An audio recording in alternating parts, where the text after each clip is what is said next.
So today you are going to need your Get Focused, Stay Focused manual and your modules 2 and 3. And I think the reason why I personally am so invested in this Get Focused, Stay Focused is I was a first generation college student who I remember applying to college all on my own without my mom's help because she didn't know how to help me, and then not understanding the resources that were there. I went to UCSB, which I'm so happy, but I wanted to be a journalist. UCSB does not have any journalism classes, public speaking classes.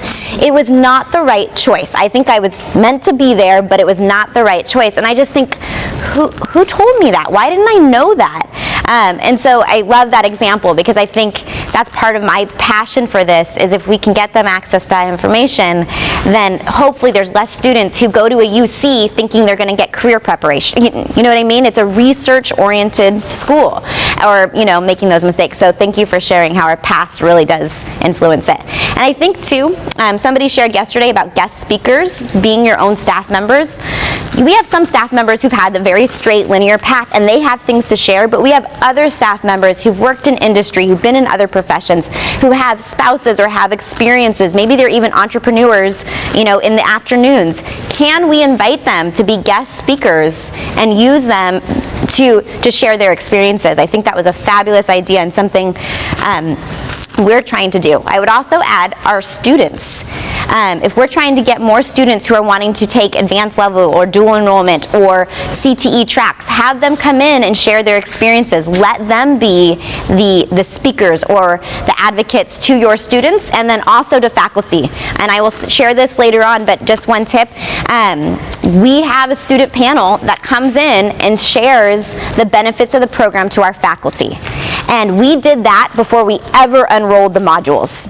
So our faculty heard from students why it's important. And so I do want to encourage you to think about keeping track of those students who you see inspired. And actually, I will say that the one year that I did it just kind of on a whim, who is interested in, and I offered it in my English class, it was one of the largest or the most significant naysayers of the program. A student who sat with her mom in the office and said, I should not have to take freshman seminar.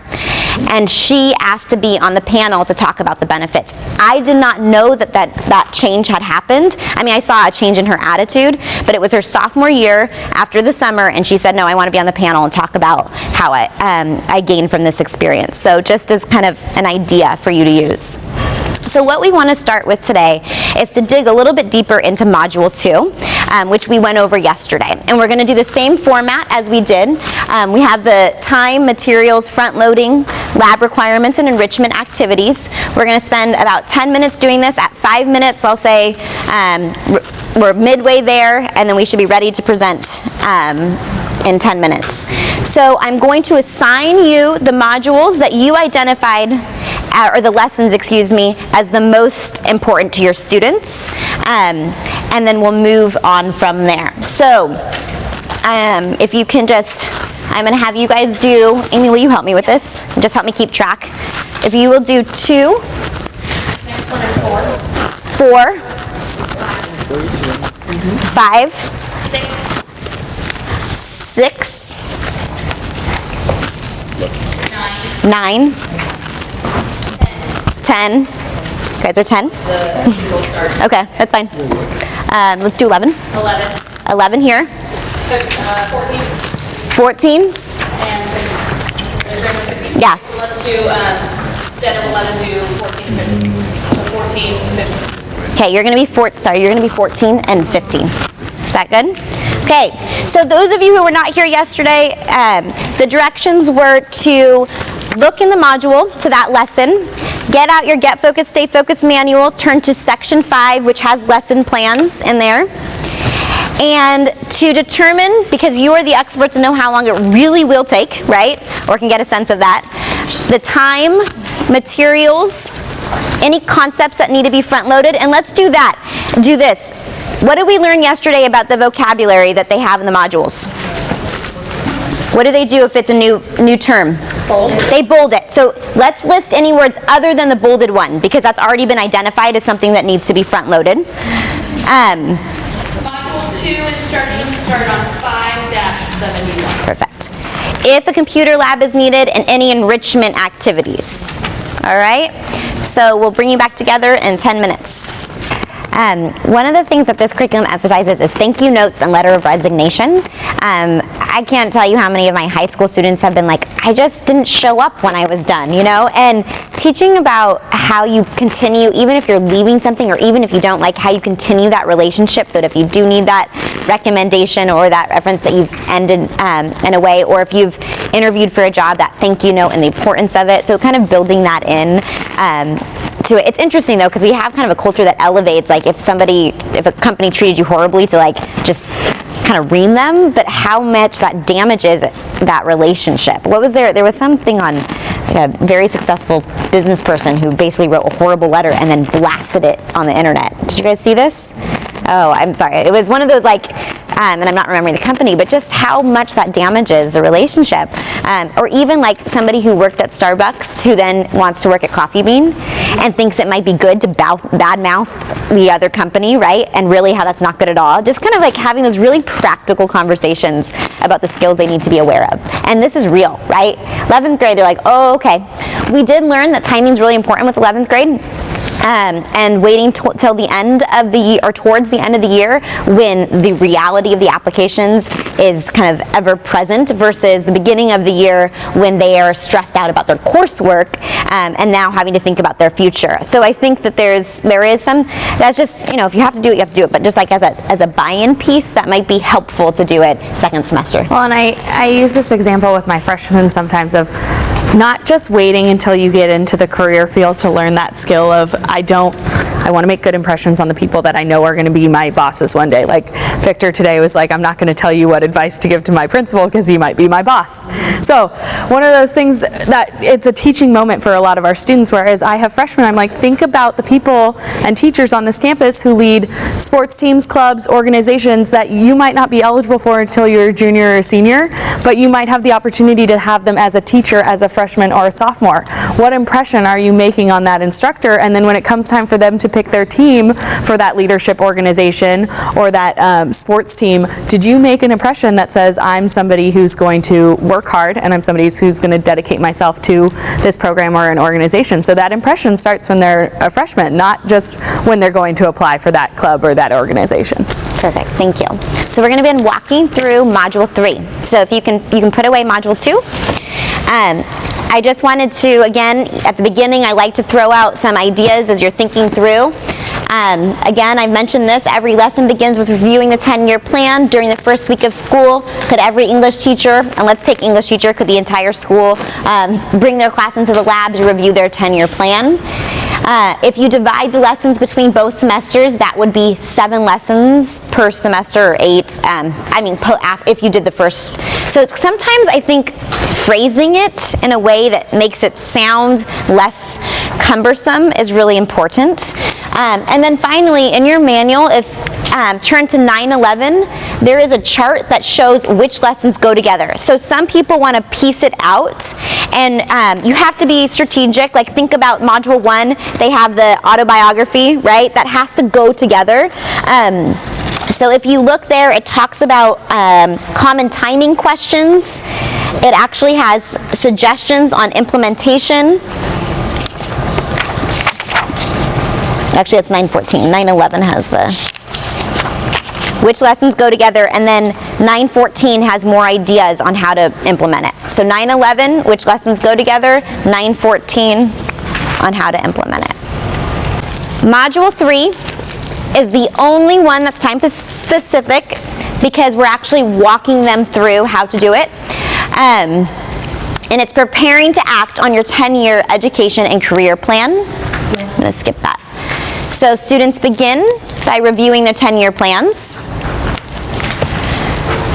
And then they begin to update. And I think that that's one thing that you're going to see and gauge is that they're really not creating. So some of this may seem like it's going to take a long time, but because they're just updating, it should not take nearly as long as it would if they were just starting it. So updating your 10-year plan and your education plan, building a skill-based education plan, backup plans for navigating your education and career path. That's going to happen in Module 3.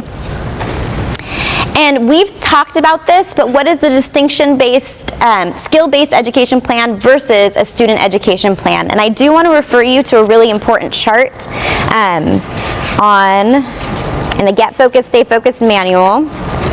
Sorry, let me see here. Maybe I won't. Sorry, one second.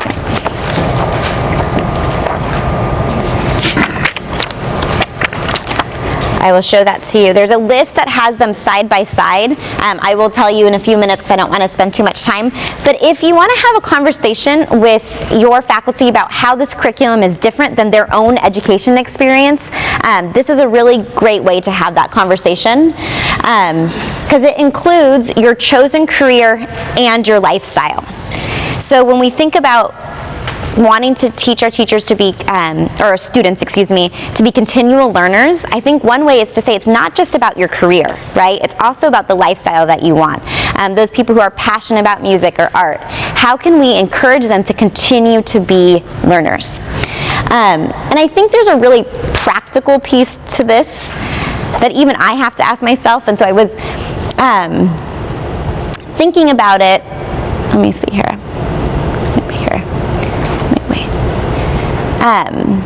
Actually, I'll wait there. But this is, again, that example of the skill-based education plan. They're going to go online, they're going to update, and now they're really looking specifically to the college that they're going to be going to. Let me look at that. And we're going to give them options. We're going to ask them to think about what's the best book to take to build that skill-based education plan. What is the best course, the best videos, online, mentorships? The idea of let's start building relationships, tutors, internships, on-the-job training. How else can they build skills other than the ones that are listed here? Does it name most of them? Yes. Externships. During what? Service hours. What they choose to do instead of just going to flow and just be selective and maybe be proactive and advocate. Yeah. At a company, if you want to be a lawyer, then go to a law firm and see what you can do to help out. Yeah, and I think I mentioned that earlier, that's one of the things we're trying to gear is be strategic. How many of your students say they want to be something, they actually do it for a day, right? And they're like, oh, I hated that. Or, they realize things. We had a student who wanted to be a doctor, worked in a medical office, passed out at the sight of blood. Maybe that would change. But, that's reality. Trying to figure out what you want versus who you are is sometimes separate. Yes? It's sort of like what you're saying here, but I know it's included in career choices, but I think maybe a second round of job shadowing is good timing here. Is really, we have kids that, we assign them to do a PowerPoint. Yeah. But they're shadowing, experience in 9th grade. They did the freshman academy program for us. And I think there'd be a great chance to reflect on that the junior year. Now, maybe their job changed or they have another experience, try different location. Yeah. And I think it's really... So building that in and giving them opportunities to do it again. Great. So I think about even our own careers paths with practice, what we preach. So think about your own life, hobbies, passions, potential career opportunities. Choose one. And then think about listing the skills you need to acquire to develop that hobby, passion, or opportunity. And then next to each one, write one way you could develop that skill. And I think, because of time, well, actually, we can give a couple minutes to do this. But in my own life, when I think about how do I want to develop and continue to grow, this is a great process to go through. It's to stop and say, okay, I want to learn more about the budget because I find that whenever I ask for anything, that's the reason why I can't have it, right? As a teacher. And so how do I develop skills in regards to education and the budget?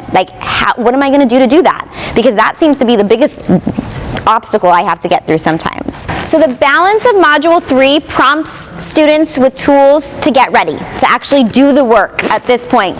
There is no way that all of the work is going to be completed during the 16 hours, but it walks them through the process. So again, they're going to update their action plan.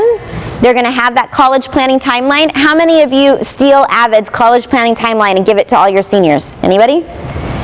Avid has a wonderful college planning timeline, and I feel like if they have it, all of our students should have it. And so this is a great way to get them to think about and pace out what they need to get done. They're going to seek letters of recommendation. So doing that at the start of the year. They're going to finalize their application essay. They're going to complete the applications, and then they're going to write their resume, cover letters, and thank yous. Okay? They're going to look at those action lists, college planning, scholarships, resumes. Did we just walk through this with the Module 11, or Module 2? Right? It's now just really updating it.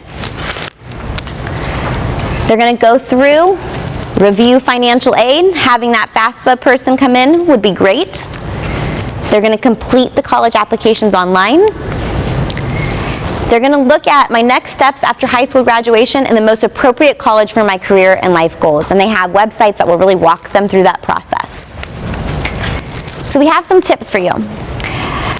What we find every year at the start of the year is, do you have students who still have not taken the SAT or ACT? So making sure you provide them that list of the SAT and ACT dates, list of impacted majors and college eligibility index. So this is, students often don't know what to aim for in regards to these tests. So Cal State has this great chart. If this is your GPA, this is the score you need to get on the SAT or the ACT.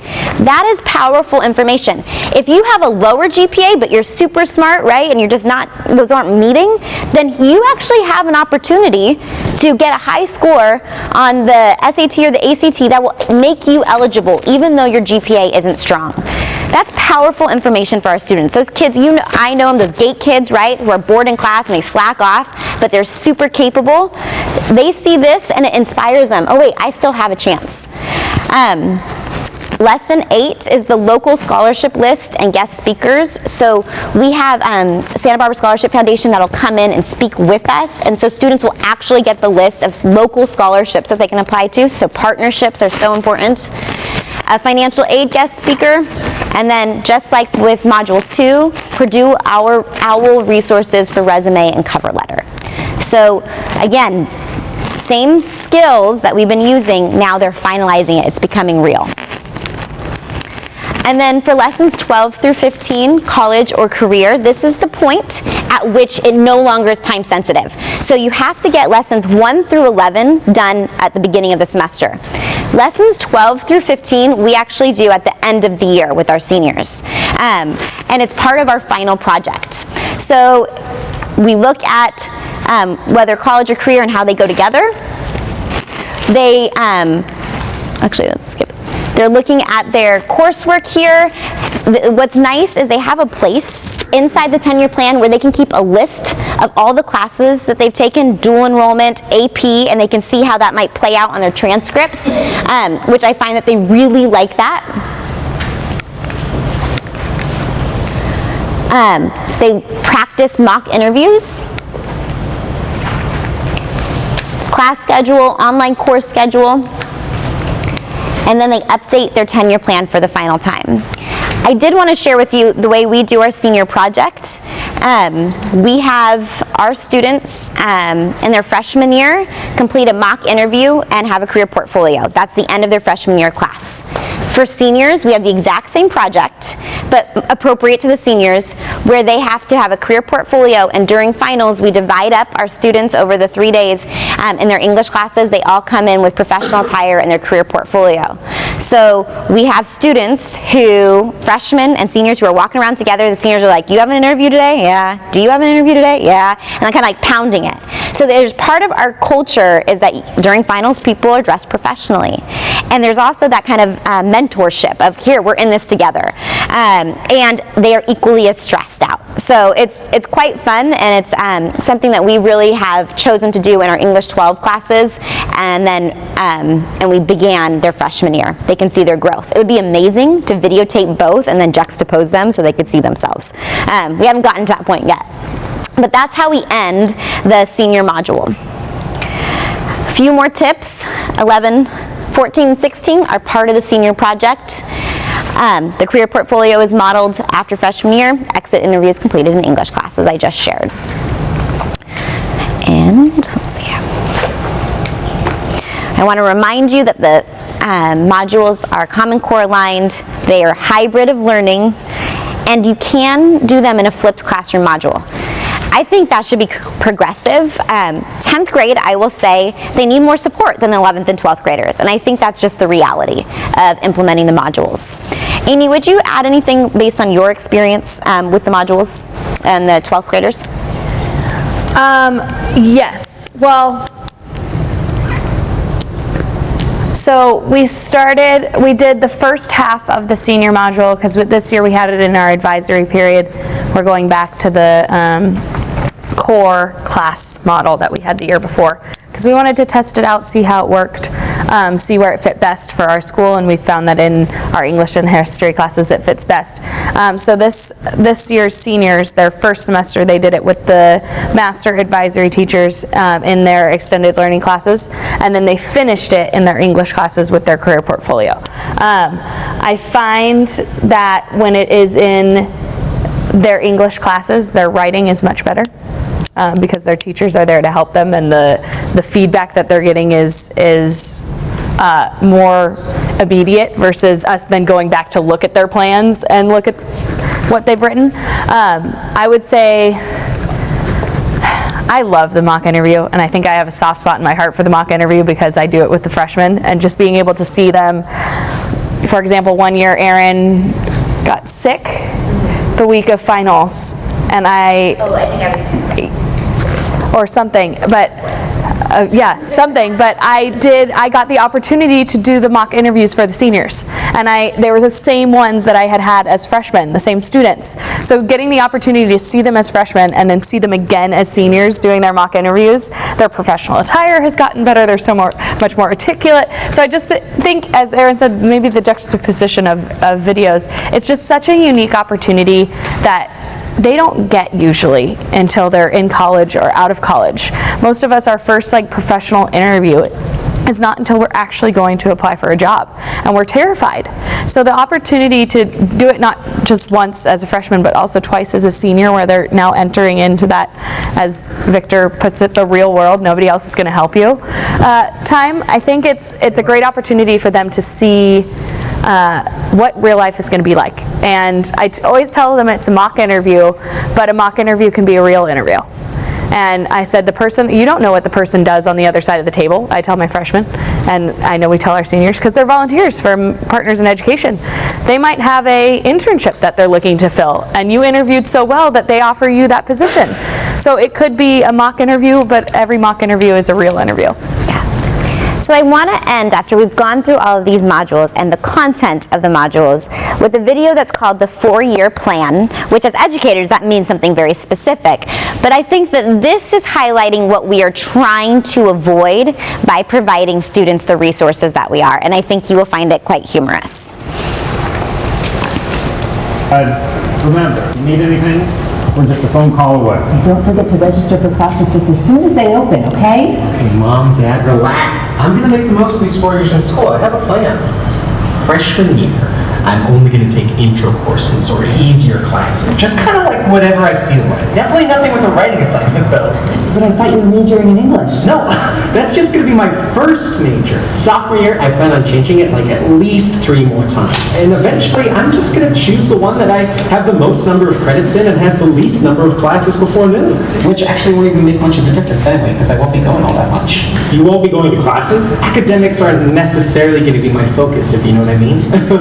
Your mother and I think that you should have a more well-rounded experience than just partying. No, of course, Dad. I'm on top of it. Junior year, I'm going to study abroad in a foreign country that is rich with culture. But I'm only going to hang out with other Americans. Mom. Senior year, I'm going to turn it all around. I'm going to take a summer course, I'll change my major one more time, and then maybe I'll have enough credits to almost graduate on time. Almost. Well, as long as you graduate with a plan, that's all that matters. Well, after graduation, I'm going to realize that the real world and trying to find a job where I can pay off tens of thousands of dollars in student debt is just way too scary. So I'm going to go into grad school. I'm going to hide out there for a couple of years. And that's where I'm really going to rack up the debt. Like, rack it up. Guys, I am so excited for my future. Rack up job options, not more debt, and maybe save your parents some money. Enter college with a real career plan and go to selfdirectedsearch.com. So clearly a humorous way of talking about what we're trying to avoid. We're going to take a 10-minute break, and then we'll come back and we're going to log into the 10yearplan.com.